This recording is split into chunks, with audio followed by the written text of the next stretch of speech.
Hello children. இன்னைக்கு exercise 2.2ல challenge problems பார்க்க போறோம். இப்போ 8th sum பாருங்க. Is there the smallest and the largest number in the set of integers? Give reason. இப்போ integersல வந்து smallest number, largest numberன்னு ஏதாவது இருக்கா அப்படின்னு கேட்குறாங்க. இருக்கிறதுலே smallest number, இருக்கிறதுலே largest numberன்னு ஏதாவது இருக்கா? உங்களோட ஆன்சருக்கு ஒரு ரீசன் சொல்லுங்க அப்படின்னு சொல்லியிருக்காங்க. ஓகே, நம்ம நம்பர் லைன் பார்த்துடலாம். ஸோ இப்போ இன்டீஜர்ஸ் நம்பர் லைன் அப்படின்னு பார்க்கும்போது 0 வந்து மிடில் இருக்கும். 1 2 3 4 பாசிட்டிவ் இன்டீஜர்ஸ் இந்த பக்கம் வரும். அது வந்து போய்கிட்டே இருக்கும். நம்பர் லைனில் வந்து பாசிட்டிவ் நம்பர்ஸ் வந்து போயிட்டே இருக்கும். நெகட்டிவ் நம்பர்ஸும் பார்த்தீங்கன்னா 0க்கு இந்த பக்கம் -1 -2 -3 -4னு போயிட்டே இருக்கு இல்லையா? ஸோ இப்போ இதில் வந்து எது ஸ்மாலஸ்ட் நம்பர்னே நமக்கு தெரியாது. ஸ்மாலஸ்ட் நம்பர் ஸ்டார்டிங் நம்பரே கிடையாது. -4. ஸோ நம்பர்ஸ் வந்து இப்படி தான் இன்க்ரீஸ் ஆகிட்டே போகுது. ஸோ -4 விட -3 பெருசு, -2 பெருசு, -1 பெருசு. இப்போ ஸ்மாலஸ்ட் நம்பர்னு பார்க்க போனால் -1 விட -2 ஸ்மாலஸ்ட், -3 இன்னும் ஸ்மாலஸ்ட், -4 ஸ்மாலஸ்ட், இன்னும் -5 -6ன்னு நம்பர்ஸ் வந்து பேக்கில் போயிட்டே இருக்கிறதுனால எது ஸ்மாலஸ்ட் நம்பர்னே தெரியாது. அதே போல் லார்ஜஸ்ட் நம்பரும் இன்க்ரீஸ் ஆகிட்டே இருக்குது. நமக்கு லேக், க்ரோர்னு போயிட்டே இருக்குது. எண்டே கிடையாது அதுக்கு. ஸோ இன்டீஜர்ஸை பொறுத்த வரைக்கும் வந்து ஸ்மாலஸ்ட் நம்பர்னு எதுவும் கிடையாது, லார்ஜஸ்ட் நம்பர்னு எதுவும் கிடையாது. இப்போ நேச்சுரல் நம்பர்னா அது வந்து 1லேருந்து மட்டும்தான் ஸ்டார்ட் ஆகுது. ஸோ ஸ்மாலஸ்ட் நம்பர் 1 இருக்குது. ஆனால் அதுவும் பார்த்தீங்கன்னா லார்ஜஸ்ட் நம்பர்னு எதுவும் கிடையாது. அதே போல் ஹோல் நம்பரும் அதே போல் தான். ஹோல் நம்பர் வந்து ஸ்டார்ட்ஸ் ஃப்ரம் 0. ஸோ அதோட ஸ்மாலஸ்ட் நம்பர்னு கேட்டால் 0 சொல்லிடலாம். ஆனால் அதுக்கும் வந்து லார்ஜஸ்ட் நம்பர்னு எதுவும் கிடையாது.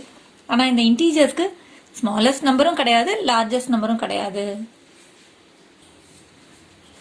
ஸோ என்ன கொஸ்டின் கேட்டிருக்காங்கன்னா, is there the smallest and the largest number in the set of integers? Smallest and largest number வந்து இன்டீஜர்ஸில் இருக்கான்னு கேட்டிருக்காங்க. நோ, இல்லை இல்லையா? No, as the number line extends on both sides without any end. ரெண்டு பக்கமும் extend ஆகிட்டே இருக்கு, எண்டே இல்லாமல் எக்ஸ்டெண்ட் ஆகிட்டே இருக்கு. ஸோ ஆரோ மார்க் நம்ம போட்டிருக்கோம் இல்லையா, எக்ஸ்டெண்ட் ஆகிட்டே இருக்கு. We can not find the smallest and the largest number. That's all. இப்போ அடுத்த கொஸ்டின் பாருங்க. Look at the Celsius thermometer and answer the following questions. So ஒரு தெர்மாமீட்டர் கொடுத்துருக்காங்க. இதை பார்த்து கீழே இருக்கிற கொஸ்டின்ஸ்க்கு ஆன்சர் பண்ணணும். What is the temperature that is shown in the thermometer? So தெர்மாமீட்டரில் கொடுத்துருக்கிற டெம்பரேச்சர் எவ்வளோ காமிக்குது அப்படின்னு கேட்குறாங்க. ஸோ இந்த மெர்க்குரி அளவு இருக்கு இல்லையா, இந்த மெர்க்குரியோட மெஷர்மெண்ட் வந்து எது வரைக்கும் இருக்கோ அதுதான் வந்து இந்த தெர்மாமீட்டர் காமிக்கிற டெம்பரேச்சர். ஸோ இப்போ பார்த்தீங்கன்னா இதில் வந்து -10 காமிக்குதா, அப்போ இது கரெக்டாக வந்து -10 degree C. So what is the temperature that is shown இந்த தெர்மாமீட்டர் வந்து -10 degree C Celsius. Where will you mark the temperature 5 degree C below 0 degree C இந்த தெர்மாமீட்டர்? ஸோ 0 டிகிரி சியிலிருந்து 5 டிகிரி சி வந்து கீழே, பிலோ அப்படின்னா கீழேன்னு அர்த்தம். 0 degree சியிலிருந்து கீழே 5 degree சினா எங்கே மார்க் பண்ணுவீங்க அப்படின்னு கேட்குறாங்க. ஸோ இந்த மிடில் இருக்கு இல்லையா, 0க்கும் 10க்கும் நடுவில் கொஞ்சம் மீடியம் சைஸில் ஒரு லைன் இருக்கு இல்லையா, அதுதான் வந்து 5. மிடில் லைன் தான் 5 டிகிரி. ஸோ இந்த லைன் தான் -5 டிகிரி சி. ஸோ எந்த இடத்துல மார்க் பண்ணுவீங்கன்னு கேட்குறாங்க. பிலோ 5 டிகிரினா இங்கே கீழே -5 டிகிரி சி. ஓகே, அடுத்த கொஸ்டின் பாருங்க. What will be the temperature if 10 degree C is reduced from the temperature shown in the thermometer? So இப்போ கொடுத்துருக்கிற டெம்பரேச்சர்லேருந்து ஒரு 10 டிகிரி சி வந்து ரெடியூஸ் ஆனால் எவ்வளோ டெம்பரேச்சர் இருக்கும் அப்படின்னு கேட்குறாங்க. ஸோ 10 டிகிரி குறையுது அப்படின்னா குறையும், இந்த மெர்க்குரியோட லெவல் வந்து குறையும் இல்லையா. 10 டிகிரி குறையும் போது எதில் காமிக்கும் அப்படின்னா -20 degree C. -20 degree C. Okay, அடுத்த கொஸ்டின் பாருங்க. Mark the opposite of 15 degree C இந்த தெர்மோமீட்டர். ஸோ 15 டிகிரி சிக்கு ஆப்போசிட் 15 டிகிரி அப்படிங்கிறது வந்து 10க்கும் 20க்கும் நடுவில் இருக்குது 15 டிகிரி. அது ஆப்போசிட் எங்கன்னு கேட்குறாங்க. ஸோ ஆப்போசிட் அப்படின்னு சொல்லும்போது -15 டிகிரி சி இல்லையா. ஸோ -10க்கும் -20க்கும் நடுவில், -10க்கு எடுத்து -11 -12 -13 -14 -15 இந்த மிடில் லைன் இருக்கு இல்லையா. ஸோ இதுதான் -15 degree C, opposite of 15 degree C. அதை மார்க் பண்ண சொல்லியிருக்காங்க. That's all. இப்போ அடுத்த சம் பாருங்க. PQRS are 4 different integers on a number line. So இப்போ PQRSன்னு லெட்டர்ஸில் சொல்லி அதுதான் வந்து வேறு வேறு இன்டீஜர்ஸ் அப்படின்னு சொல்லியிருக்காங்க. நம்பர் லைனில் இருக்கிற ஏதோ ஒரு integers. From the following clues, find these integers and write them in ascending order. So இப்போ கொஞ்சம் க்ளூஸ் கொடுத்துருக்காங்க. எது வந்து எந்த ஆர்டரில் இருக்குது, எங்கே இருக்குது, எப்படி இருக்குது அப்படின்னு சும்மா ஒரு க்ளூ மாதிரி கொடுத்துருக்காங்க. இதை வச்சு இந்த நம்பர்ஸ் வந்து எந்த மாதிரி இருக்கும் அப்படின்னு சொல்லி அண்டர்ஸ்டாண்ட் பண்ணிவிட்டு அந்த அந்த இன்டீஜர்ஸை அசெண்டிங் ஆர்டரில் எழுத சொல்லியிருக்காங்க. ஓகே, அந்த லெட்டர்ஸை அசெண்டிங் ஆர்டரில் எழுதணும். ஃபுல்லாக நமக்கு பர்டிகுலராக அந்த நம்பர் வந்து இந்த லெட்டர் தான் அப்படிங்கிறது நமக்கு தெரியலனாலும் அது அசெண்டிங் ஆர்டரில் எப்படி இருக்கலாம் அப்படிங்கிறத நம்ம எழுதணும், அண்டர்ஸ்டாண்ட் பண்ணி எழுத சொல்லியிருக்காங்க. S is the least of the given integer. So ascending order அப்படின்னு சொல்லும்போது நம்ம ஸ்மால் டு பிக் தானே எழுத போகிறோம். ஸோ ஸ்மால் டு பிக் அப்படின்னு சொல்லும்போது நமக்கு லீஸ்ட் நம்பர், அதுதான் லோயஸ்ட் நம்பர் தான் ஃபர்ஸ்ட் எழுதுவோம் இல்லையா. ஸ்மால் டு பிக் தான் நம்மளோட அசெண்டிங் ஆர்டர். ஸோ கண்டிப்பாக வந்து சின்ன நம்பரை தான் நம்ம ஃபர்ஸ்ட் எழுதுவோம். ஸோ எஸ் தான் இருக்கிறதுலே லீஸ்ட்னு அவங்களே கொடுத்துட்டாங்க. அடுத்து என்ன சொல்லியிருக்காங்க, R is the smallest positive integer.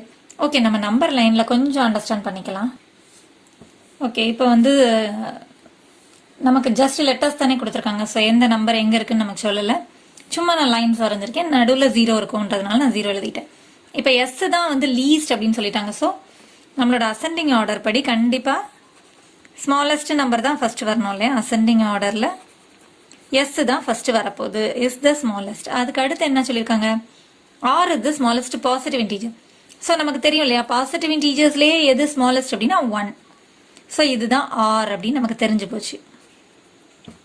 Okay, வேற என்ன க்ளூ கொடுத்துருக்காங்க, the integers P and S are at the same distance from 0. So 0லேருந்து பியும் எஸ்ஸும் சேம் டிஸ்டன்ஸில் இருக்குது. இப்போ எஸ் வந்து ஏதோ ஒரு இடம், இந்த இடம் இதுதான் ஸ்மாலஸ்ட் தானே சொல்லியிருக்காங்க. எஸ்ஸுங்கிறதா இந்த கொடுத்துருக்க 4 இன்டீஜர்ஸ்லேயே ஸ்மாலஸ்ட். ஸோ ஏதோ ஒரு இடம்னு வச்சுக்கலாம்.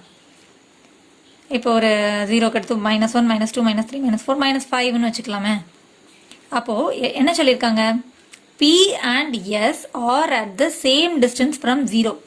ஸோ 0லேருந்து பியும் எஸ்ஸும் சேம் டிஸ்டன்ஸில் இருக்குது அப்படின்னா எஸ் எவ்வளோ டிஸ்டன்ஸில் இருக்கோ அதுக்கு ஆப்போசிட்னு அர்த்தம்.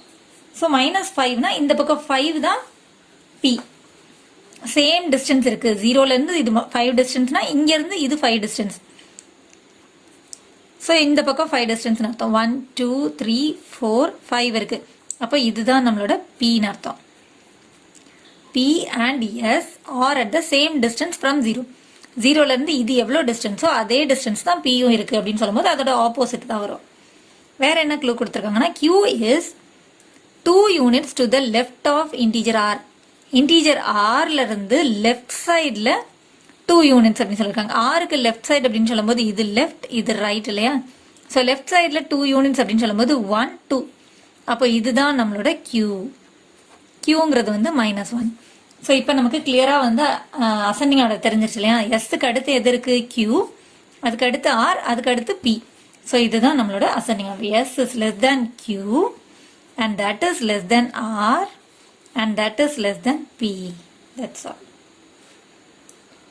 இன்னைக்கு exercise 2.2ல sum number 11 பார்க்க போகிறோம். Assuming that the home to be the starting point, mark the following places in order on the number line as per instructions given below. So home தான் ஸ்டார்டிங் பாயிண்ட் அப்படிங்கிற மாதிரி imagine பண்ணிக்கோங்க. அவங்களே number line கொடுத்துட்டு கொஞ்சம் இன்ஸ்ட்ரக்ஷன்ஸும் கொடுத்துருக்காங்க. அதை base பண்ணி நம்மளை நம்பர் லைனில் பிளேசஸை மார்க் பண்ண சொல்லியிருக்காங்க. And write their corresponding integers. So number லைனில் அந்த பிளேசஸை இன்ஸ்ட்ரக்ஷனுக்கு ஏற்ற மாதிரி மார்க் பண்ணுறதோட அதோட இன்டீஜர்ஸ் எந்த இன்டீஜர்ஸ் வந்து அது ரெப்ரசன்ட் பண்ணுதுங்கிறதையும் கரெக்டாக எழுத சொல்லியிருக்காங்க. ஓகே, இப்போது ஸோ நம்மளோட நம்பர் லைனில் 0 தான் ஹோம் அப்படிங்கிற மாதிரி கொடுத்துருக்காங்க. ஓகே, ஃபர்ஸ்ட் இன்ஸ்ட்ரக்ஷன் என்னன்னு பார்த்தீங்கன்னா, ஃபர்ஸ்ட் வந்து பிளேசஸ் என்னெல்லாம் பிளேசஸ் நம்ம மார்க் பண்ண போகிறோம் அப்படின்னா, home, school, library, play ground, park, departmental store, bus stand, railway station, post office, electric board அப்படின்னு சொல்லி ஒரு 10 பிளேசஸோட நேம் கொடுத்துருக்காங்க. இது எல்லாமே நம்ம வந்து நம்பர் லைனில் மார்க் பண்ணிட்டு இந்த பிளேசஸ் வந்து எந்த இன்டீஜரை ரெப்ரசன்ட் பண்ணுதுங்கிற இன்ஃபர்மேஷனையும் இதில் எழுத சொல்லியிருக்காங்க. ஸோ 2 விஷயம் கேட்டிருக்காங்க. பார்த்தீங்கன்னா, mark the following places in order on the number line as per instruction. So இன்ஸ்ட்ரக்ஷனுக்கு ஏற்ற மாதிரி அந்த நம்பர் லைனில் பிளேசஸை மார்க் பண்ணுங்கள். And write their corresponding integers. அந்த பிளேசஸோட கரஸ்பாண்டிங் இன்டீஜர்ஸ் என்னவோ அதையும் எழுதுங்க அப்படின்னு சொல்லியிருக்காங்க. ஓகே, இப்போ ஃபர்ஸ்ட் இன்ஸ்ட்ரக்ஷன் பார்க்கலாம். Bus stand is 3 units to the right of home. So ஹோம்லேருந்து ரைட் சைடில் 3 units அப்படின்னு சொல்லியிருக்காங்க இல்லையா. ஃபர்ஸ்ட் வந்து ஹோம்க்கு ரைட் சைடு, இப்போ இதுதான் ஹோம் இல்லையா. 0வோட ரைட் சைடு எதுன்னு பார்த்தா இங்கே இருக்குது ரைட் சைடு, இந்த பக்கம் இருக்கிறது லெஃப்ட் சைடு. ஸோ ரைட் சைடில் 3 units. Bus stand. Bus stand is 3 units to the right of home. So right side ல 3 units வந்து bus stand இருக்கு. 1, 2, 3. So இப்போ 3 தான் நம்மளோட bus stand. So இது வந்து bus stand. இப்போ bus standங்கிறத நம்ம நம்பர் லைன்ல பிளேஸ் மார்க் பண்ணியாச்சு. இப்போ இது பஸ் ஸ்டாண்ட் வந்து ரெப்ரசன்ட் பண்ற இன்டீஜர் வந்து 3. ஸோ இப்போ நம்ம பஸ் ஸ்டாண்டுக்கு ஸ்ட்ரைட்டா 3ன்னு எழுத போறோம். ஸோ பஸ் ஸ்டாண்ட் எங்க இருக்கு? 3. பஸ் ஸ்டாண்டோட இன்டீஜர் வந்து 3. ஓகே, அடுத்த இன்ஸ்ட்ரக்ஷன் என்னன்னு பார்த்தீங்கன்னா, library is 2 units to the left of home. ஹோம்ல இருந்து லெஃப்ட் சைடில் 2 units வந்து லைப்ரரி. ஓகே, ஹோம்ல இருந்து லெஃப்ட் சைடில் 2 units வந்து லைப்ரரி. ஸோ 1, 2 லெஃப்ட் சைடில் மூவ் பண்ணுறோம் நம்ம. 1, 2 2 units லெஃப்ட் சைடில் இருக்கிறது லைப்ரரி. ஸோ இப்போ இந்த -2 தான் நம்மளோட லைப்ரரி. இப்போ லைப்ரரிக்கு நேராக நம்ம எழுத வேண்டிய இன்டீஜர் வந்து -2. ஸோ லைப்ரரி ரெப்ரசன்ட் பண்ணுற இன்டீஜர் வந்து -2. லைப்ரரி வந்து -2.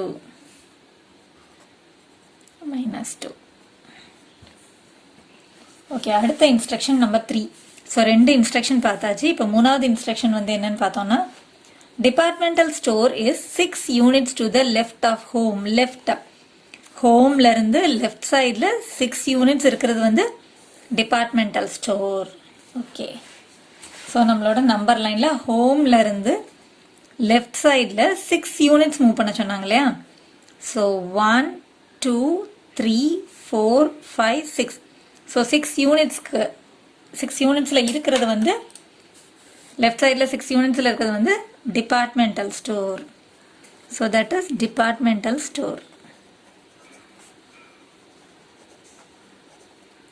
இப்போ நமக்கு டிபார்ட்மெண்டல் ஸ்டோர் ரெப்ரசன்ட் பண்ற இன்டீஜர் வந்து -6.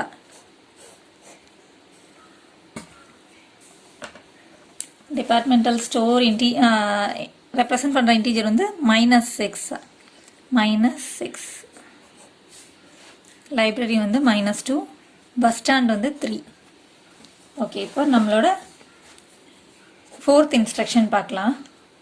Post office is 1 unit to the right of library. Okay, post office வந்து library. லைப்ரரியோட ரைட் சைடில் 1 unit. ஸோ இப்போ நம்ம லைப்ரரியோட ரைட் சைடு பார்க்க போகிறோம். லைப்ரரி எங்கே இருக்குன்னா இங்கே இருக்குது. அதோட ரைட் சைடு இந்த பக்கம் 1 unit. ஸோ லைப்ரரியோட ரைட் சைடில் 1 unit மூவ் பண்ணோன்னா, ரைட் சைடில் 1 unit மூவ் பண்ணோம்னா நமக்கு கிடைக்கிறது வந்து போஸ்ட் ஆஃபீஸா.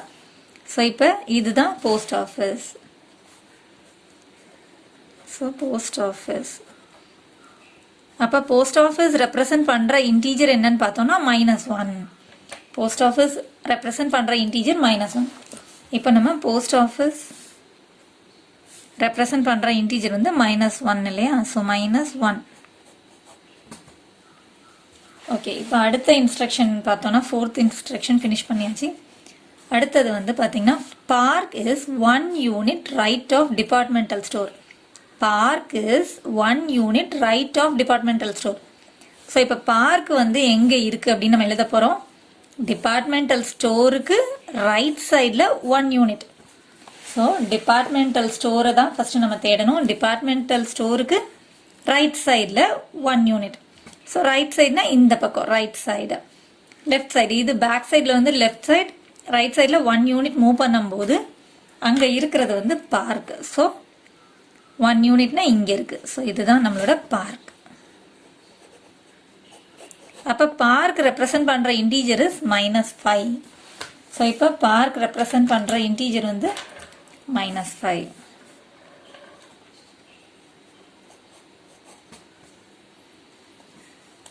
ஓகே, அடுத்த இன்ஸ்ட்ரக்ஷன் பார்த்தோம்னா, railway station is 3 units left of post office. இப்போ நம்ம மார்க் பண்ண போகிறது railway station is 3 units left of post office. Post ஆஃபீஸ்க்கு லெஃப்ட் சைடில் 3 units. ஸோ போஸ்ட் ஆஃபீஸ் எங்கே இருக்குன்னு நம்ம பார்த்தோம்னா, போஸ்ட் ஆஃபீஸ் இங்கே இருக்குது. அதோட லெஃப்ட் சைடில் 3 units, லெஃப்ட் சைட் பேக் சைடில் 3 units மூவ் பண்ணோம். ஸோ 1 2 3 யூனிட்ஸ் மூவ் பண்ணோம்னா நமக்கு கிடைக்கிற இன்டீஜர் வந்து -4. இதில் தான் நம்ம என்ன மார்க் பண்ண போகிறோம்? Railway station. So this is railway station.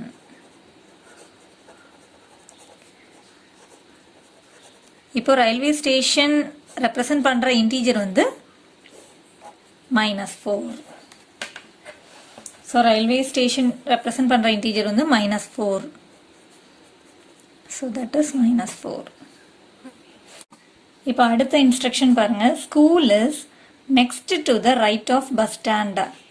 School வந்து எங்கே இருக்குது அப்படின்னா நெக்ஸ்ட் அடுத்த நம்பரே to the right of bus stand. So bus ஸ்டாண்டுக்கு ரைட் சைடில் நெக்ஸ்ட் நம்பர் தான் ஸ்கூல். ஸோ பஸ் ஸ்டாண்டுக்கு ரைட் சைடில் நெக்ஸ்ட் இருக்கிறது தான் ஸ்கூல்னு சொல்லியிருக்காங்க இல்லையா. So next. ஸோ நம்மளுக்கு ஸ்கூல் ரெப்ரசன்ட் பண்ணுற இன்டீஜர் வந்து 4 அப்படின்னு அர்த்தம். So school, this is the school and school represents +4.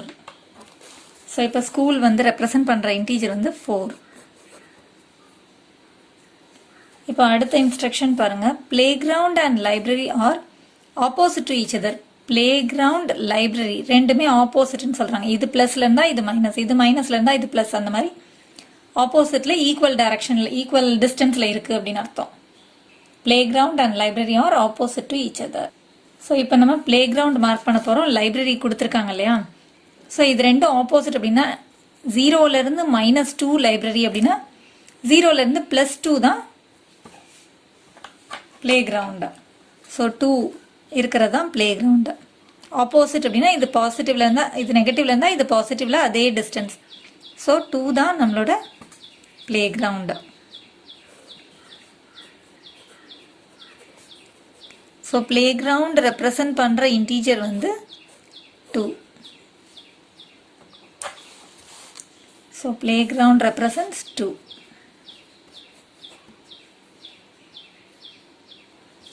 இப்போ அடுத்த இன்ஸ்ட்ரக்ஷன் பாருங்க. Electricity board and departmental store are at equal distance from home. So electricity போர்டும் டிபார்ட்மெண்டல் ஸ்டோரும் ஈக்குவல் டிஸ்டன்ஸில் இருக்குது அப்படின்னு சொல்லியிருக்காங்க. ஈக்குவல் டிஸ்டன்ஸில் இருக்குன்னு சொல்லியிருக்காங்க. ஸோ இப்போ நமக்கு டிபார்ட்மெண்டல் ஸ்டோர் இங்கே இருக்குன்னா அதோட ஹோம்ல இருந்து ஈக்குவல் டிஸ்டன்ஸ் இருக்குது. அதாவது 0லேருந்து ஈக்குவல் டிஸ்டன்ஸ்னு அர்த்தம். ஸோ இப்போ 0லேருந்து இது -6னா 0லேருந்து அந்த பக்கம் இருக்கிற சேம் டிஸ்டன்ஸ் வந்து +6 இல்லையா. ஸோ இதுதான் நம்மளோட electricity board. So electricity board represent பண்ணுற இன்டீஜர் வந்து 6. ஸோ 6 தான் electricity board. Electricity board represent பண்ணுற இன்டீஜர் வந்து 6. ஸோ எல்லாமே நம்ம வந்து ரெப்ரசன்ட் பண்ணியாச்சு. ஸ்கூல், லைப்ரரி, பிளே கிரவுண்ட் எல்லாமே வந்து எந்த இன்டீஜரை ரெப்ரசன்ட் பண்ணுது அப்படிங்கிறதையும் இன்ஸ்ட்ரக்ஷனை பார்த்து நம்ம எழுதியாச்சு. That's all. இன்னைக்கு எக்ஸசைஸ் 2.2ல சம் நம்பர் 12 பார்க்க போகிறோம். Complete the table using the following hints அப்படின்னு சொல்லி ஒரு டேப்லர் காலம் கொடுத்து கொஞ்சம் ஹிண்ட்ஸ் கொடுத்துருக்காங்க. அந்த டேப்லர் காலமை நம்ம ஃபில் பண்ண சொல்லியிருக்காங்க. இந்த டேபிளை நம்ம ஃபில் பண்ணணும் இல்லையா. இப்போ இந்த ஒவ்வொரு பாக்ஸ்க்கும் நேம் கொடுத்துருக்காங்க. இது C1, இது C2, இது C3. ஸோ இது C1, இது C2, இது C3, C4, C5, C6, C7, C8, C9 name கொடுத்துருக்காங்க. இப்போ ஒவ்வொரு இதுக்கும் வந்து கொஞ்சம் ஹிண்ட் கொடுத்துருக்காங்க இல்லையா. ஸோ அதை வச்சு நம்ம ஃபில் பண்ண போகிறோம். கொஞ்சம் காலம்ஸ் வந்து ஃபில் ஆகிருக்கு. ஸோ C2ல வந்து -5 கொடுத்துருக்காங்க, C4ல 6 கொடுத்துருக்காங்க, C7ல -7 கொடுத்துருக்காங்க. ஸோ 3 பாக்ஸஸ் வந்து ஃபில் ஆயிருக்கு. ரிமைனிங் இருக்கிற பாக்ஸஸ்க்கு நம்ம இன்டீஜர்ஸ் எழுதி ஃபில் பண்ண போகிறோம். C1 வந்து என்ன இருக்குது அப்படின்னு பார்த்தீங்கன்னா the first non-negative integer. non-negative integer அப்படின்னா first non-negative integer. So negative இன்டீஜர்ஸ்னா -5, -3 இதெல்லாமே நெகட்டிவ் இன்டீஜர்ஸ். நான்-நெகட்டிவ்னா நெகட்டிவ் இல்லாத இன்டீஜர் எது ஃபர்ஸ்ட் வரப்போகிற நெகட்டிவ் இல்லாத இன்டீஜர் அப்படின்னா 0 தான். So 0 is the first non-negative integer. Positive இன்டீஜர்னு கேட்கல, நெகட்டிவ் இல்லாத இன்டீஜரில் ஃபர்ஸ்ட் எது அப்படின்னு கேட்குறாங்க. ஸோ நெகட்டிவ் இல்லாத இன்டீஜரில் ஃபர்ஸ்ட் வந்து 0. ஸோ C1ல நம்ம ஃபில் பண்ண வேண்டியது வந்து 0. ஓகே, அடுத்த க்ளூ வந்து C3 பற்றி கொடுத்துருக்காங்க. C3 தான் ஃபில் ஆகாமல் இருக்கு இல்லையா. The opposite to the second negative integer. So opposite to the second negative integer. Negative இன்டீஜரில் செகண்ட் நெகட்டிவ் இன்டீஜருக்கு ஆப்போசிட் என்ன அப்படின்னு கேட்குறாங்க. ஸோ நெகட்டிவ் இன்டீஜரில் செகண்ட் ஒனில் ஆப்போசிட்னா -2க்கு ஆப்போசிட் 2. ஸோ நம்மளுக்கு C3யில் வர வேண்டியது 2. C3யில் 2 எழுத போகிறோம். ஓகே, அடுத்து C5 பற்றி கொடுத்துருக்காங்க. C5 இந்த பாக்ஸை த additive identity in whole numbers. Additive identity in whole numbers. Additive identity அப்படின்னா இப்போ இன்டீஜர் கூட எந்த நம்பரை ஆட் பண்ணால் சேம் ஆன்சரே கிடைக்குதோ அதை தான் அடிட்டிவ் ஐடென்டிட்டின்னு சொல்லுவாங்க. அந்த மாதிரி பார்க்கும்போது இப்போ 3 கூட எதை ஆட் பண்ணால் சேம் ஆன்சரே கிடைக்கும், 3ஏ ஆன்சராக கிடைக்கும் அப்படின்னா 0. அதே போல் 5 கூட எதை ஆட் பண்ணால் சேம் ஆன்சர் 5ஏ ஆன்சராக கிடைக்கும் அப்படின்னா 0 தானே. ஸோ எந்த நம்பர் கூட நம்ம 0வை ஆட் பண்ணாலும் நமக்கு சேம் நம்பரே ஆன்சராக கிடைக்கிறதுனால அந்த 0 தான் அடிட்டிவ் ஐடென்டின்னு நம்ம சொல்கிறோம். ஸோ இப்போ வந்து the additive identity in whole numbers. Whole நம்பர்ஸில் எது அடிட்டிவ் ஐடென்டினா 0 தான். ஸோ C5லையும் நம்ம எழுத வேண்டியது 0. அடுத்தது பார்த்தீங்கன்னா successor. The successor of integer C2. C2ல இருக்கிற இன்டீஜரோட சக்சஸர். சக்சஸர்னா நெக்ஸ்ட் நம்பர்னு அர்த்தம், இல்லை ஆஃப்டர் நம்பர்னு சொல்லலாம். Next success after number. Success நமக்கு எப்போ கிடைக்கும், ஹார்ட் ஒர்க்குக்கு அடுத்து தானே கிடைக்கும். ஸோ ஆஃப்டர் அப்படின்னு ஞாபகம் வச்சுக்கலாம். ஈஸியாக நீங்கள் அந்த வேர்டை வச்சே நீங்கள் சக்ஸஸர்னா பிஃபோர் நம்பரா ஆஃப்டர் நம்பரான்ற கன்ஃபியூஷன் வந்ததுன்னா சக்ஸஸ் நமக்கு எப்போ கிடைக்கும், ஹார்ட் ஒர்க்குக்கு ஆஃப்டரில் தானே கிடைக்கும். ஹார்ட் ஒர்க் கஷ்டப்பட்டு ஹார்ட் ஒர்க் பண்ணதுக்கு அப்புறம் தான் நம்மளுக்கு சக்ஸஸ் கிடைக்கும் இல்லையா. ஸோ ஆஃப்டர் நம்பர்னு ஞாபகம் வச்சுக்கலாம். ஸோ நெக்ஸ்ட் நம்பர் எதுக்கு, C2ல இருக்கிற காலம்க்கு நெக்ஸ்ட் நம்பர். C2ல -5 இருக்குது, அதுக்கு நெக்ஸ்ட் நம்பர். ஸோ C2ல இருக்கிற நம்பருக்கு நெக்ஸ்ட் நம்பர் அப்படின்னா -4. So -4 is the successor. So C6ல நம்ம ஃபில் பண்ண வேண்டியது -4.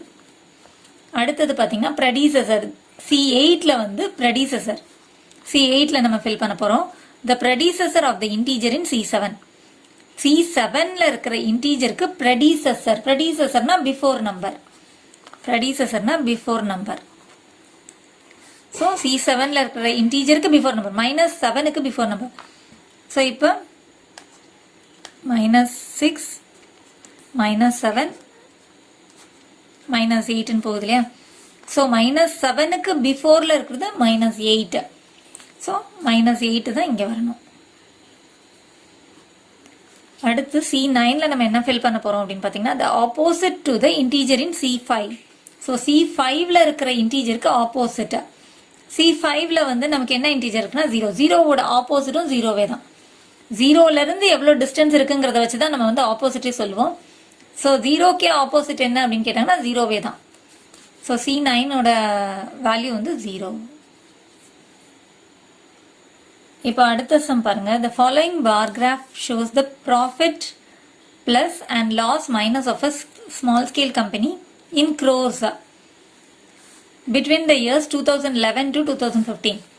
ஸோ இப்போ 2011லேருந்து 2017 வரைக்கும் இருக்கிற ப்ராஃபிட் அண்ட் லாஸ், ஒவ்வொரு வருஷமும் உங்களுக்கு ப்ராஃபிட் கிடைச்சதா லாஸ் கிடைச்சதா அப்படிங்கிறத ப்ளஸ் மைனஸுங்கிற இன்டீஜர் நம்பர்ஸோட டினோட் பண்ணியிருக்காங்க. இப்போ இதெல்லாமே வந்து க்ரோர்ஸ்ன்னு சொல்லியிருக்காங்க.